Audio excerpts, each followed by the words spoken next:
ताज्या घडामोडी पाहण्यासाठी वृत्तदर्शन न्यूज चॅनलला सबस्क्राइब व लाईक करा। माढ्यात भाजपा उमेदवार निंबाळकर यांना निवडून आणण्यासाठी माजी आमदार परिचारक यांची मतदारांना साथ।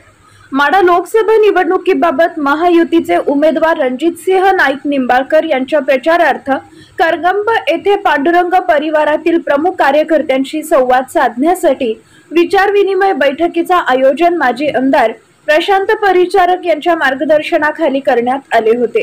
यावेळी माजी आमदार प्रशांत परिचारक यांनी महायुतीचे उमेदवार रणजितसिंह नाईक निंबाळकर यांना भरघोस मतांनी विजयी करण्यासाठी कामाला लागावे असे आवाहन केले। यावेळी त्यांनी पांडुरंग परिवारातील कार्यकर्त्यांशी संवाद साधला। यावेळी महायुतीचे उमेदवार रणजितसिंह नाईक निंबाळकर यांनी उपस्थित प्रमुख कार्यकर्त्यांशी संवाद साधला।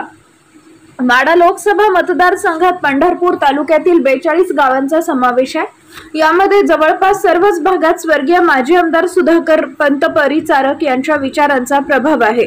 महायुतीचे उमेदवार निंबाळकर यांना निवडून आणण्याचा निर्धार माजी आमदार प्रशांत परिचारक यांनी केल्याने महायुतीच्या उमेदवारास याचा निश्चितच फायदा होणार आहे।